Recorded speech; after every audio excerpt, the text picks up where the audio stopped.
আমাকে মানুষ করতে গিয়ে আমার মা নিজের স্বামীর ভালোবাসা পাননি।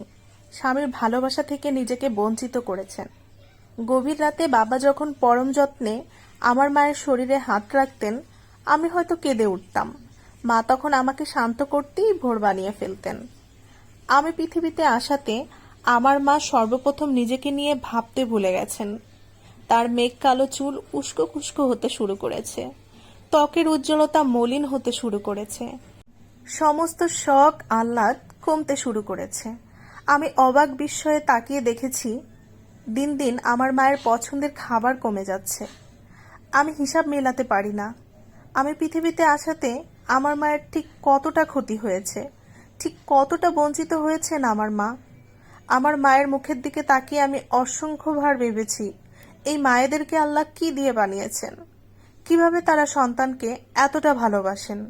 উত্তর পাইনি, শুধু জেনেছি পৃথিবীতে আসবার পর অনেকেই আমাকে ভালোবেসেছে, কিন্তু পৃথিবীতে আসবার 10 মাস আগে থেকেই যিনি আমাকে ভালোবেসেছেন তিনি হচ্ছেন আমার মা। পৃথিবীতে আসার আগেই যার সাথে আমার নারীর টান তৈরি হয়ে গিয়েছে তিনি হচ্ছেন আমার মা। পৃথিবীতে আসার জন্য আমি যে যুদ্ধ করেছি, যে আমাকে যুদ্ধ করে নারী ছেড়া ধন বানিয়েছেন তিনি হচ্ছেন আমার মা।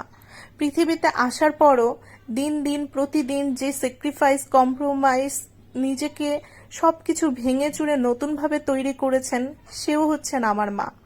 বাবার বাড়িতে থাকতে মুরগির মাংসের রানের পিসটা যে মেয়েটার থাকে সবচেয়ে পছন্দের তালিকায়, খেতে বসলেই বাহানা থাকে মুরগির রানটা কিন্তু আমার প্লেটেই চাই মা, বা মাও খুশি হয়ে দেয়।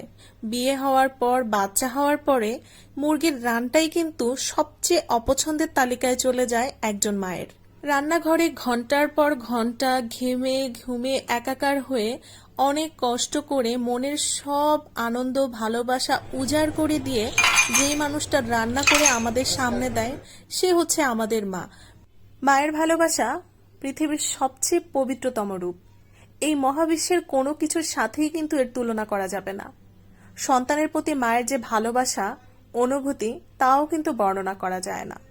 মায়েরা সর্বদা চান তাদের সন্তানদের জন্য সর্বোত্তম কিছু করতে। আমাদের যার যার বাবা মা বেঁচে আছেন, সময় থাকতে আপনারা বাবা মার কাছে অবশ্যই ক্ষমা চেয়ে নেবেন এবং যতটা পারবেন বাবা মার সাথে গল্প করবেন, সময় কাটাবেন, তাদের সাথে অনেক বেশি আনন্দ করবেন। আসলে বাবা মা জীবনের জন্য অমূল্য সম্পদ। মায়ের অবদানও যেমন বেশি, বাবার অবদানও কিন্তু অনেকটাই পরিবারে বেশি। সময় থাকতে বাবা মাকে তাদের উপযুক্ত সম্মান ও ভালোবাসা দিন। আজকের মতো বিদায় নিচ্ছি। আল্লাহ হাফেজ।